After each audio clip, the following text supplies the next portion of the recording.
이채민 어린이가 읽어주겠습니다. 신명기 16장 9절에서 12절입니다. 읽어주세요.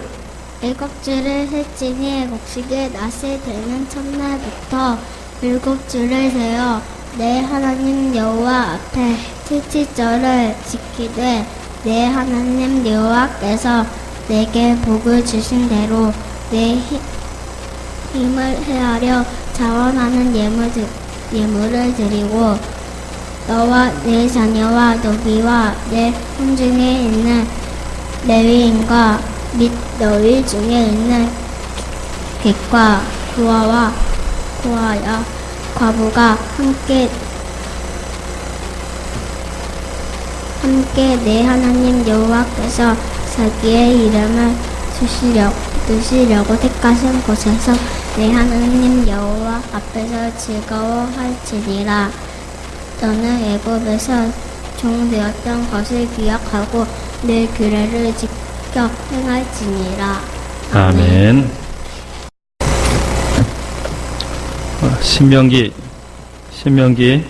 16장 9절에서 12절 말씀을 통해서 맥추절을 지키면 복을 받으리라 라는 제목으로 말씀을 증거합니다. 신명기서의 핵심 사항은 하나님 말씀을 지키면 하나님께서 그 인생을 책임지신다 주제입니다. 하나님 말씀대로 사시면 하나님께서 그 인생길에 복을 주신다 라는 것이 신명기 전체적인 그런 내용입니다. 그것을 생각하고 여러분이 오늘 본문 말씀을 좀 들었으면 좋겠습니다. 오늘 우리나라 속담에 제가 지난번에도 말씀을 드렸는데 원수는 물의 색이고 은혜는 돌의 색이라는 말이 있습니다. 좋은 말이고 또 의미가 있는 말인데 이 말을 좀 우리 가슴에 새겼으면 좋겠습니다. 살다 보면 원수 같은 사람이 있죠. 또 나에게 은혜를 베풀어 줬던 사람들이 있습니다. 원수는 잊어버리라는 말이고 은혜는 반드시 돌에 새겨서 잊혀지지 않고 갚으라는 의미입니다. 친한 친구 두 사람이 사막을 걸어가고 있었는데 사막을 걸어다가 보니까 사막에 땀이 막 나고 또 목도 마르고 그래서 이제 여행을 하다가 문제가 생겼습니다. 친한 친구들이 여행을 하다가 문제가 생겼어요. 문제가 생겨가지고 서로 다투게 되었는데 말로만 다투면 그만인데 두 사람이 이제 한 친구가 다른 친구의 뺨을 찰싹하고 때렸습니다. 뺨을 맞은 친구는 기분이 매우 나빴어요. 그래서 아무 말대꾸도 하지 않았습니다. 그리고 뺨을 맞은 친구가 그 사막 모래 바닥에다 이렇게 글을 썼어요. 오늘 나의 가장 친한 친구가 베프죠. 베스트 프렌드죠. 가장 친한 친구가 나의 오른쪽 뺨을 때렸다. 그리고는 이제 오아시스가 나올 때까지 두 친구는 말없이 묵묵히 걸었습니다. 마침내 오아시스에 도착한 두 친구는 그곳에서 이제 너무 땀을 많이 흘렸기 때문에 씻기로 목욕을 하기로 했습니다. 뺨을 맞았던 친구가 먼저 목욕을 하러 들어가다가 그만 그 물에 퐁당하고 빠지고 말았어요. 왜냐하면 그것은 오아시스가 아니라 늪지대였습니다. 사막에 늪이 있다라고 생각을 할 수가 없었던 거죠.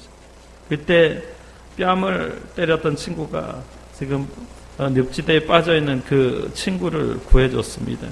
늪에서 빠져나온 친구, 그리고 뺨을 맞았던 친구가 이번에는 그 이제 모래 옆에 있는 돌 하나를 쥐고 돌에다 이렇게 썼습니다. 오늘 나의 가장 친한 친구가 나의 생명을 구해주었다. 친구를 때렸고 또한 구해준 친구가 의아해서 물어봤습니다. 내가 너를 때렸을 때는 모래에다 적었는데 왜 내가 너를 구해준 후에는 돌에다가 적었지? 뺨을 맞았던 친구가 대답을 했습니다.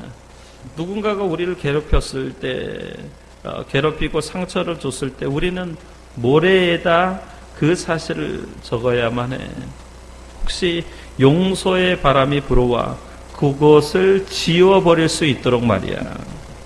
그러나 누군가가 우리에게 좋은 일, 도움을 주고 은혜를 베푼 일이 있었을 때 우리는 그 사실을 돌에 기억해야만 하지. 그래야 바람이 불어와도 영원히 지워지지 않을 테니까. 그렇죠, 여러분. 원수는 물에 새기고 은혜는 돌에 새겨야 한다라는 거죠. 그래야 은혜를 갚을 수 있기 때문에 그렇습니다. 그러나 보통은 이게 이렇게 되지 않습니다. 반대가 되죠. 원수는 돌에 새겨요. 특별히 중국 사람들은 관계를 굉장히 중요하게 여기는데 한 번 관계를 틀면 대대로 이렇게 은혜를 베풉니다.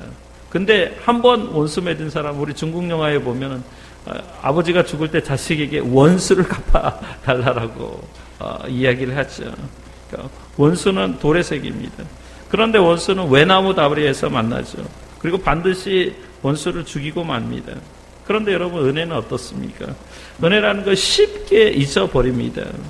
누가복음 17장에 보면 예수님께서 나병 환자, 문둥병자, 한센시 환자 10명을 고쳐주신 사건이 등장합니다. 사건이 나옵니다.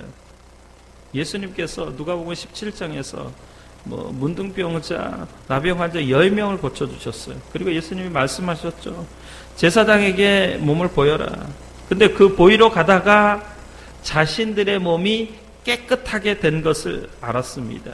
그 10명 중에 단 한 사람만이 예수님께 돌아와서 엎드려서 절을 하고 감사의 인사를 드렸습니다.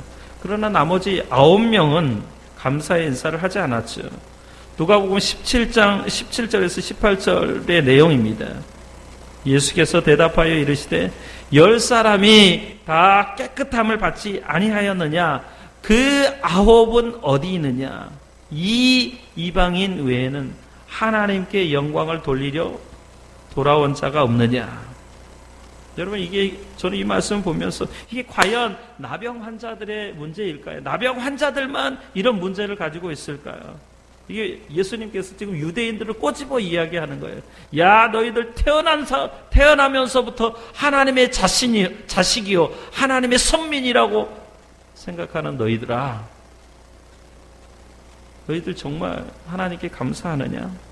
오늘 이 말씀은 우리들에게도 주신 말씀이에요. 오늘 예수 믿는 사람들, 특히 예수쟁이들, 그리스찬들, 그리스도인들, 성도라고 불림받은 사람들, 너희 정말 구원의 감격 가운데 감사하면서 살아가느냐? 라는 말씀입니다. 여러분, 교회가 지키는 절기가 보통은 4번 있습니다. 우리는 부활절, 성탄절, 그 다음에 맥주감사절, 추수감사절. 이 맥주절은 사실은 오순절 성령 강림과 같은 그런 절기인데 따로따로 지킵니다. 4번 중에 2번이 감사절기입니다. 이 두 감사절기의 공통점은 곡식 농사를 마친 후에 지키는 절기입니다. 봄에 보리 농사를 마친 후에 지키는 절기가 맥추 감사절기고요. 가을 농사를 마치고 지키는 절기가 추수 감사절이지요. 그런데 이 감사절의 공통된 특징은 곡물 농사를 마친 후에 지키는 것입니다. 그러니까 농사를 진 다음에 소득을 얻게 하신 것에 대한 감사이지요. 그것은 곧 인간의 생명과 직결되어 있습니다. 우리에게 일용할 양식을 공급해 주신 것에 대한 감사의 표현입니다. 우리 생명의 주인은 하나님이십니다. 나를 살게 하신 분은 하나님이십니다. 나에게 먹게 하신 분도 하나님이십니다. 하나님 없으면 나의 존재는 없습니다. 라는 고백입니다. 근데 특별히 그런 의미에서 농경사회에서 이 감사절의 의미는 생명처럼 소중한 것이었습니다. 어떤 것보다도 귀한 것이었죠. 그런데 이제 시대가 변했다라는 거예요. 더 이상 우리가 살고 있는 시대가 농경사회가 아닙니다. 그러니까 우리나라 전체 인구 중에 농사로 생계를 유지하는 사람은 전체 인구의 뭐 대략 10%나 될까요? 아마 많이 잡아도 20%는 안 될 겁니다. 대부분의 사람들이 다 도회지에 살아요. 환경이 급변했습니다. 그러다 보니까 자연스럽게 감사하는 마음도 약화가 됐지요. 대부분의 그리스도인들이, 성도들이 왜 맥주절을 지켜야 하는지 잘 알지 못하고 있습니다. 절기헌금 봉투를 받았을 때 비로소 맥주절이 된 것을 알게 되죠. 그런데 감사한 마음은 별로 없습니다. 오히려 마음에 부담이 됩니다. 그러니까 감사하는 마음보다도 의무감 때문에 하게 됩니다. 누구에게, 저는 저희 가정의 얘기인 것 같아요. 저희 집사람 항상 보면 드려야 되는데 어떻게 할까라는 그런 고민을 하게 됩니다. 그래서 뭐 저한테 물어보기도 하지만 때로는 뭐 의무감에서 적정한 그런 액수를 헌금을 할 뿐입니다. 그러나 여러분, 이런 태도가 하나님 앞에서 얼마나 큰 죄가 되는지 알지 못하는 것이 더 큰 문제라는 거예요. 하나님께서는 이런 감사를 결코 받으시지 않습니다. 이런 행동이 하나님의 진노가 된다는 것을 알아야 됩니다. 왜냐하면 하나님은 부족한 분이 아니세요. 하나님은 결코 거지가 아니십니다. 하나님은 전능자셔요. 하나님은 우주의 만물의 주제가 되십니다. 우리가 아무것도 드리지 않아도 돼요. 하나님은 전혀 그거 받지 않으셔도 불편하지 않습니다. 뭐 하나님 전혀 아무것도 필요 없으신 분이 하나님이십니다. 왜냐하면 사람들이 하나님 앞에 드리지 않는다고 해도 하나님은 전능자시기 때문에 모든 것을 소유하고 계십니다.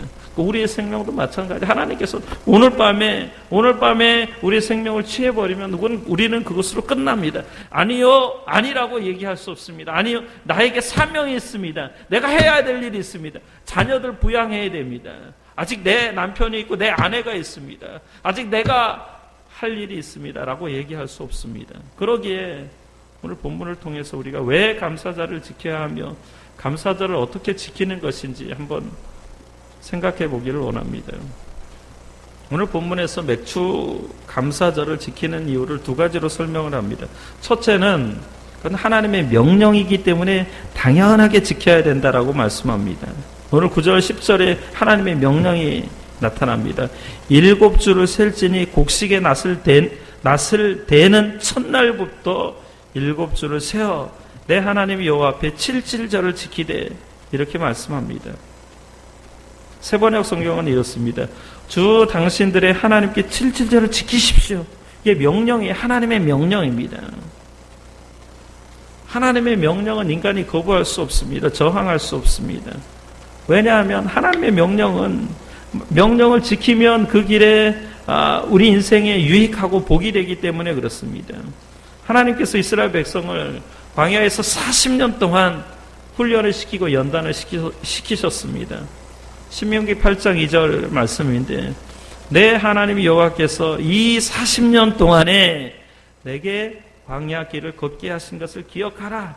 이는 너를 낮추시며 너를 시험하사 내 마음이 어떠한지 그 명령을 지키는지 지키지 않는지 알려 하심이라. 그러니까 하나님께서 40년 동안 하나님의 계명, 하나님의 말씀을 이스라엘 백성이 지키는지 안 지키는지 시험하신 거예요. 하나님께서 이스라엘 백성들에게 특별히 계명을, 10계명을 주신 것은 목적은, 10계명의 목적은 지키라고 주신 거예요. 하나님과 그 백성은 언약, 약속 공동체입니다. 언약은, 약속은 지키는 데 의미가 있는 거예요. 우리가 인간의 약속도 그렇죠. 인간의 구두의 그 말도 지켜야만 신용이 있는 거예요. 지키지 않으면 그 사람은 대인관계에서 소외되거나 아니면 제외됩니다.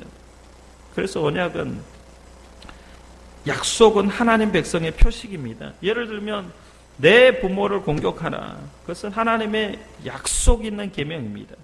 여러분 믿습니까? 이 하나님의 명령이에요. 아무리 시대가 정말 몹쓰게 마지막 시대가 됐다고 하더라도 부모에 대한 공경은 바뀔 수가 없는 거예요. 변하지 않는 거예요. 왜요? 하나님의 명령이기 때문에. 맥추절도 이와 같은 거예요. 오늘 본문에 7절을 지키되 명령이 단호한 명령입니다. 지키라는 거예요. 하나님의 명령이기 때문에 지키라는 겁니다. 최소한 하나님이 우리에게 생명을 주신 이유를 깨닫게 되는 거예요. 두 번째는 우리가 복을 받았기 때문에 지키라는 것이 오늘 본문 10절 말씀인데 내 하나님 여호와 앞에 7지절을 지키되 내 하나님 여호와께서 내게 복을 주신 대로 내 힘을 헤아려 자원하는 예물을 드리고 그러니까 내게 복을 주신 대로 기억하라는 거예요. 하나님께서 우리에게 얼마나 많은 복을 베풀어 주셨습니까? 천국 가는 길을 제시해 주셨고 영생의 비밀을 깨닫게 하셨고요. 우리 하나님의 자녀 삼으신 거예요. 임마누엘의 하나님인 줄 믿습니다. 하나님이 지금까지 우리와 함께 하셔요. 에베네셀의 하나님이신 줄 믿습니다. 지금까지 하나님이 우리를 도우셨습니다. 이 도우심의 손길이 없이는 우리가 이 자리에 서 있거나 앉아 있을 수 없습니다. 또 하나님은 우리의 병을 치료하셨습니다. 여호와 라파의 하나님이십니다. 누가복음 17장에 치유함을 받은 10명의 문둥병자 이야기가 누구의 이야기입니까? 우리의 이야기입니다. 이 문둥병은 영적인 병이에요. 영적인 불치병에서 치료함을 받은 사람이 우리들입니다. 사망에서 생명으로 옮겼습니다. 여러분 믿습니까? 영원히 죽어야 되는데 예수 그리스도의 십자가 보혈을 믿음으로 우리에게 생명이 주어졌습니다. 영적인 신령한 복을 받았죠. 지금부터 영원까지 천국 가는 백성입니다. 천국의 백성입니다. 뿐만 아니라 믿음으로 하는 모든 일들이 하나님이 간섭하십니다. 인생의 열매를 맺게 하십니다. 믿음의 역사가 나타나고 사랑의 수고가 있고요. 소망 중에 인내합니다. 그뿐입니까? 모든 일에 감사가 넘치지요. 항상 기뻐하라. 쉬지 말고 기도하라. 범사에 감사하라.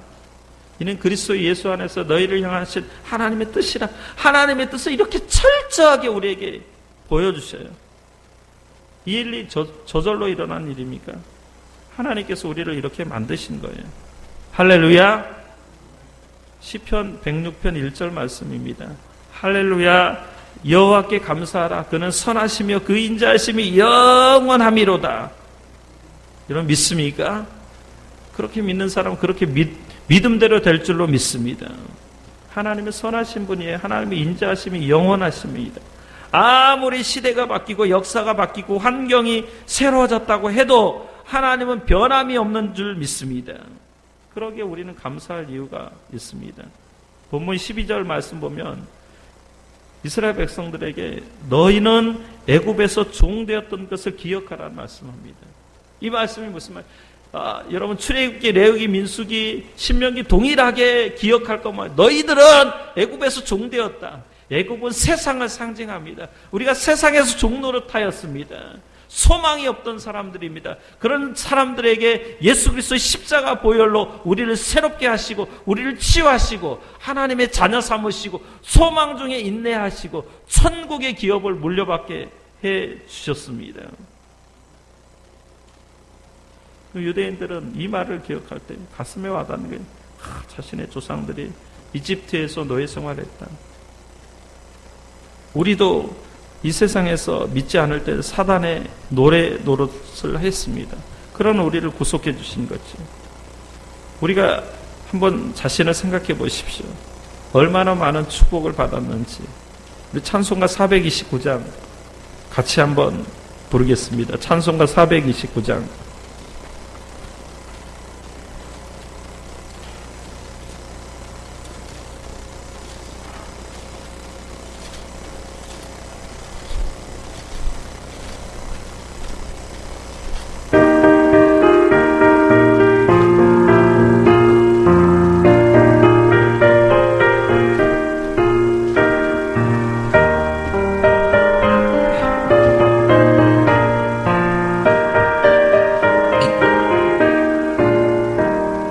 세상 모든 풍파를 흔들어 약한 마음 낙심하게 될 때 내려주신 주의 복을 세어라. 주의 크신 복을 내가 할리라. 받은 복을 세어보아라. 크신 복을 내가 할리라. 받은 복을 세어보아라. 주의 크신 복을 내가 할리라. 세상 근심 걱정 너를 누르고 십자가를 등에 지고 나갈 때 주가 내게 주신 복을 세어라. 두려움 없이 항상 찬송하리라. 받은 복을 세어보아라. 크신 복을 내가 할리라. 받은 복을 세어보아라. 주의 크신 복을 내가 할리라.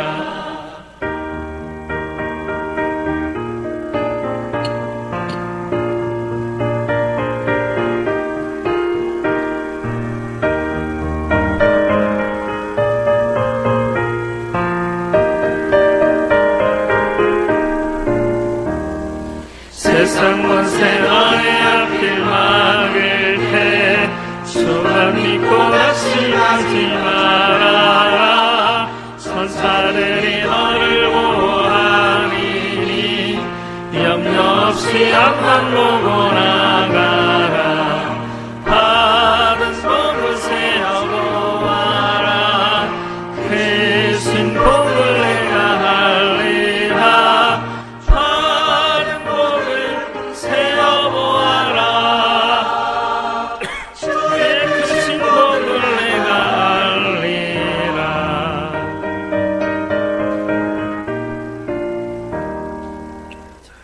우리가 얼마나 하나님 앞에 복을 받은 존재인 줄 모릅니다. 뿐만 아니라 하나님께서 우리를 때로는 위험한 가운데서 천사들을 통해서 우리를 보호하시고 또 염려 없이 하나님 앞에 나가도록 하나님이 지켜주신 줄 믿습니다. 그래서 우리가 복을 받았기 때문에 오늘 본문에는 10절에 내게 복을 주신 대로, 이 말은 무슨 말이냐, 우리가 복을 받은 대로 맥수를 지키라는 거예요. 첫째는 하나님의 명령이기 때문에 지켜라. 그 다음에 하나님께서 우리에게 복을 주셨기 때문에 지켜라 라고 말씀을 드렸습니다. 이제 맥수를 어떻게 지켜야 하는지 말씀을 드리겠습니다.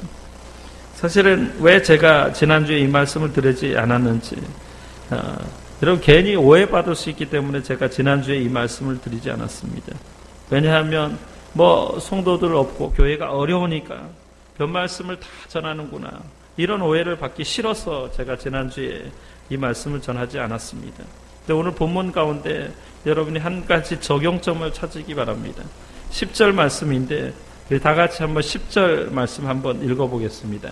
시작. 내 하나님 여호와 앞에 77절을 지키되 내 하나님 여호와께서 내게 복을 주신 대로 내 힘을 헤아려 자원하는 예물을 드리고.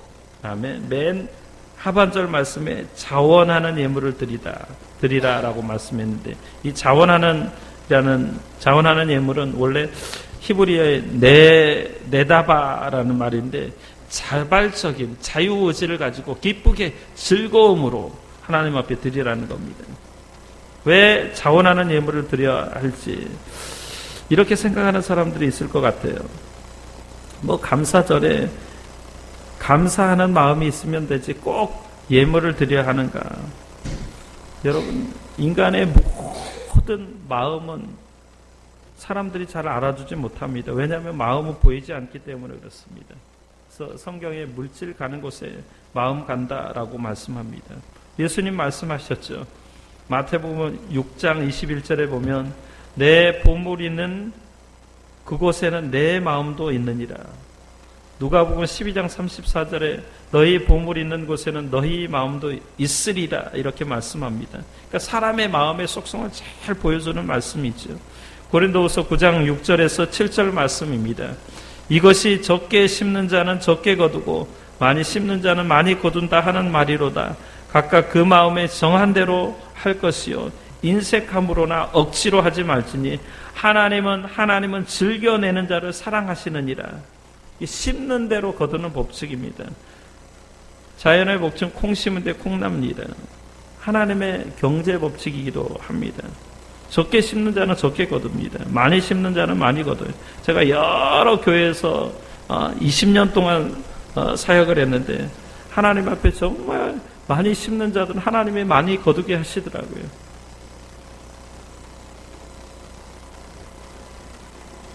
그게 하나님의 법칙입니다. 여러분이 혹시 거액의 돈을 하나님 앞에 헌금해 보신 적이 있습니까? 저는 기억에 나지 않지만 2번 정도는 해본 것 같습니다. 하나님이 기억하실 겁니다. 왜냐하면 우리가 하나님 앞에 예물을 드릴 때 하나님께서 하늘에 저축한 것이라고 말씀합니다. 때가 되면 하나님께서 이자를 두둑하게 쳐서 갚아주실 겁니다. 오늘 본문의 고린도 전서에 각각 그 마음에 정한 대로 할 것이다. 인색함이나 억지로 하지 말지니 하나님은 즐겨내는 자를 사랑하시느니라. 여러분 구약 성경을 읽어보면 이스라엘 백성들도 이럴 때가 있었어요. 성전을 지을 때가 있었는데 성전을 지을 때 그때 꼭 성경에 기록된 말씀, 자원하는 말씀, 자원하는 마음으로 하나님 앞에 드렸다. 그러니까 스스로 원하는 만큼 이스라엘 백성들이 하나님 앞에 드린 거예요. 그랬더니 하나님께서 그 이스라엘 백성들을 축복하신 거예요. 신명기 16장 16절 말씀인데 너희 가운데 모든 남자는 1년에 3번 곧 무교절과 칠칠절과 초막절에 내 하나님 여호와께서 택하신 곳에서, 그러니까 성전입니다. 택하신 곳에서 여호와를 배웁되 빈손으로 여호와를 배웁지 말고, 빈손으로 여호와를 배웁지 말라라고 말씀합니다. 그러니까 지금도 이스라엘 백성들은 이걸 실천해요. 1년에 3차례씩 절기를 지킵니다. 전 세계에 있는 흩어져 있는 정통파 유대인들은 절기를 생명처럼 소중히 여깁니다. 그래서 그런지 이스라엘 사람들은, 여러분이 유대인들이 가난한 거 보았습니까? 유대인은 가난한 사람이 없습니다. 유대인들은 복을 많이 받았는데 미국을 흔드는 손은 유대인입니다. 여러분 물질뿐이 아니에요. 모든 분야의 두각을 나타내고 있습니다. 하나님이 주신 복을 누리고 있어요. 왜 그렇습니까? 하나님의 말씀을 지키니까, 빈손으로 여호와 앞에 나오지 않으니까, 절기를 생명처럼 지키니까, 그리고 사원하여 예물을 드리니까 하나님께서 복을 주시는 거예요. 저들은 놀라운 건요, 저들은 신약 성경을 믿지 않아요. 구약 성경만 가지고도 전 세계의 물질을 흔듭니다. 전 세계 문화, 전 세계 법, 전 세계의 어떤 영화나 그 모든 것들을 흔들어버린 사람들이 유대인들이에요. 철저하게 하나님 말씀을 생명처럼 붙들고 지키니까 하나님께서 저들에게 복을 주시는 거예요. 유대인일 뿐만 아니에요. 여러분들이 정말 대한민국에서 잘 사는 사람들 거의가 다 하나님 말씀을 지켜서 복을 받습니다. 그렇다면 여러분, 오늘 본문에 우리가 어떻게 맥주절을 지키며 예물을 드려야 될까요? 본문에서는 10절을 보면 내 힘을 헤아려라고 말씀합니다. 이제 헤아린다라는 말이 무슨 말일까? 헤아리는 것은 한글말로는 상대편의 마음을 편하게 하는 게 헤아리는 겁니다. 이 헤아린다는 말을 히브리 원어에서는 충분이라는 뜻입니다. 충분히, 최선을 다하여, 그러니까 힘을 다하여 충분히 드리는 거예요. 예물을 드릴 때 충분히 드리는 겁니다. 그러니까 자기의 쓸 것을 먼저 쓰고 남을 것을 드리는 것이 예물이 아니죠. 일정 부분 떼어놓고 드리는 습관이 필요합니다. 그러니까 하나님의 것이 먼저죠. 저도 처음 예수를 믿을 때 부모에게 배운 적이 없으니까 전도사 시절이었는데 총각대였습니다. 전도사 시절에 지금부터 한 20년 전에 사례비가 얼마 되지 않았습니다. 지금 생각해 보니까 아마 10만 원 정도 되지 않았나 싶어요. 그러니까 결혼하고 처음 받은 사례비가 20만 원이니까 아마 10만 원 정도 됐을 겁니다. 근데 그 10만 원을 사례비로 받아가지고 만 원을 11조로 떼어 놔야 되는데 그게 이게 10만 원 가지고 쓸 돈도 부족한 거예요. 뭐 학교도 다녀야 되고 책도 사봐야 되고 사람도 만나봐야 되는데 이게 차비도 안 되는 거예요. 차비도 안 되고 뭐 책 사볼 돈은 엄두도 안 나고 그래서 한 번인가 10만 원을 받고 그걸 먼저 다 써버렸어요. 그런데 다음 주에 어떤 일이 생겼냐면은 다음 주에 제가 그때 이제 일하면서 학교에 다녔는데 차를 한 대 줬는데 그 차가 고장나 버렸어요. 고장나 가지고 수리비가 얼마 나왔냐면 50만 원이 나왔어요. 배보다 배꼽이 훨씬 크게 나와가지고 그때 이후로 저는 11조 떼어먹은 적이 한 번도 없습니다. 항상 미리 떼어놓는 습관이 생겼습니다. 모든 예물은 하나님 앞에 미리 떼어놓아야만 합니다. 그리고 우리 자녀들에게 또 미리 가르쳐야 되죠. 왜냐하면 하나님 앞에 드린 것은 하나님이 공짜로 여기지 않아 하나님께서 차고 넘치고 흔들어 차고 넘치도록 하나님이 부어주신다고 약속하셨습니다. 여러분 믿습니까? 자녀들에게 우리가 이 사실을 가르쳐야 돼요. 서두에 말씀드렸듯이 결코 하나님은 부족함이 없는 분이에요. 가난한 분이 아니십니다. 천지의 주제이시고 천지의 주인이십니다. 거기에 합당한 예물을 드려야 돼요. 제가 이전 정년교회에 있었을 때 부목사로 있었을 때 일입니다.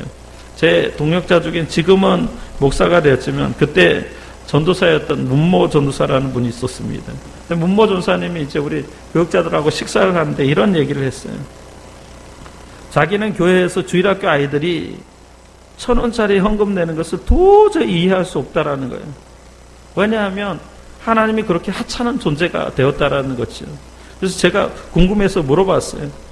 왜 그렇게 생각했냐 그랬더니 이렇게 말합니다. 목사님 한번 생각해 보세요. 지금 명절에 아이들에게 1,000원짜리를 주면 좋아할 아이가 하나도 없다라는 거예요. 아무도 1,000원짜리를 좋아하지 않는데 주일학교 아이들이 1,000원짜리를 드린다라는 거예요. 저는 그 말에 충격을 받았습니다. 제가 돌이켜보니까 저도 어린 시절에 1,000원짜리 어린 시절에 제가 어렸을 때 1,000원짜리가 귀했습니다. 그래서 명절에 할머니, 할아버지, 그 다음에 큰아버지, 큰어머니, 작은어머니가 1,000원짜리 주면 쭉 가가지고 기뻐 어쩔 줄을 몰랐습니다. 그런데 제가 어른이 되고 보니까 우리 아이들이 어렸을 때도 1,000원짜리 줘본 적이 없지만 10,000원짜리 줘도 별로 기뻐하지 않습니다. 10,000원짜리 줘도 시시한 거예요. 그때 저는 그 전사님 왜 저한테 그런 얘기를 했는지 저는 알지 못하고 깨닫지 못했습니다. 근데 오늘 제가 그 사실을 아는데 우리 아이들이 그 시절에 1,000원짜리 헌금을 한 거예요. 저는 아내에게 누누이 얘기했습니다. 1,000원은 헌금해서는 안 된다. 근데 저도 우리 애들에게 1,000원을 줬던 적이 있다고 우리 딸이 얘기했습니다. 저는 지금 보면서 우리가 가난하게 사는데 다 이유가 있다라는 생각을 하게 됩니다. 가슴을 찢고 회개할 일이죠.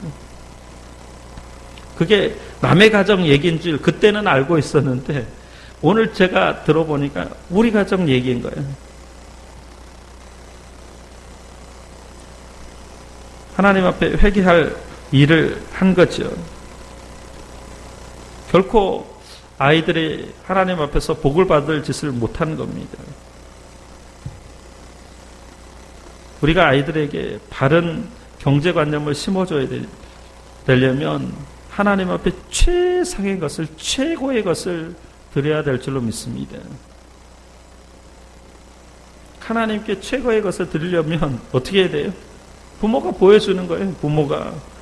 자식들은 본대로 하는 거예요.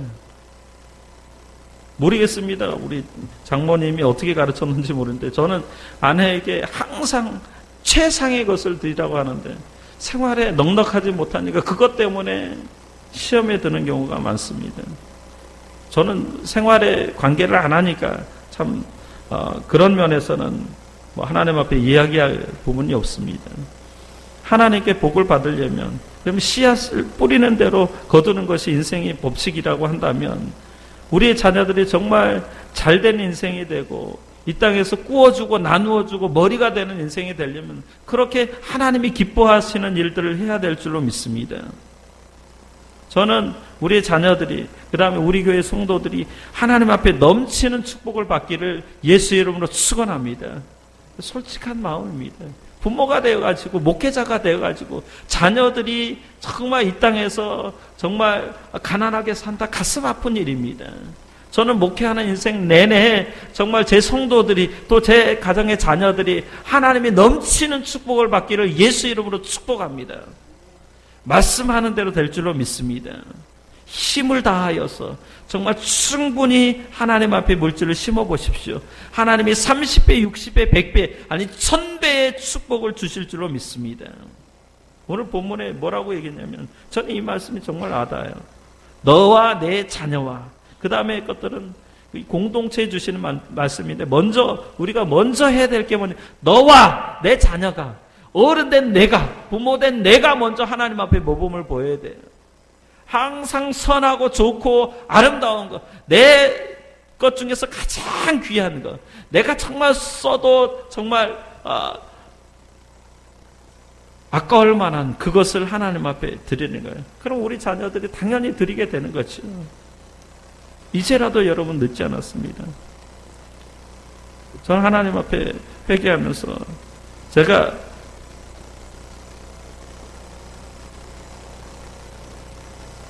다시는 아이들에게 1000원짜리를 쥐어주는 일이 없겠다고 하나님 앞에 이렇게 회개했습니다. 실제로 또 그렇게 지금은 안 합니다.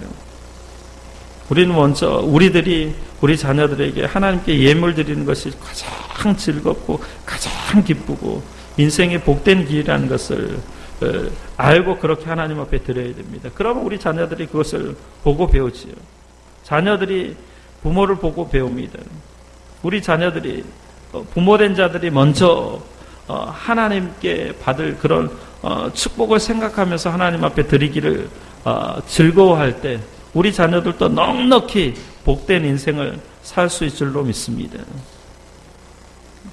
그런데 사실은 우리가 생활이 넉넉하지 못해서 생활에 어려움을 겪어서 오죽하면 가난하니까, 여러분 가난하니까 하나님 앞에 더 많이 들어야 돼요. 왜요? 가난함으로 인해서 더 많이 드리면 하나님께서 하늘 창고를 여시는 그때를 기억하면서 하나님 앞에 드릴 때 하나님이 정말 넘치도록 채워주실 줄로 믿습니다.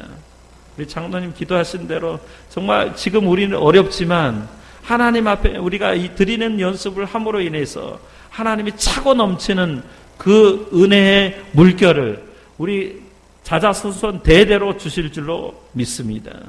그것을 기억하면서 하나님 앞에 나가는 저와 여러분들 되시기를 예수 이름으로 축복합니다. 기도하겠습니다.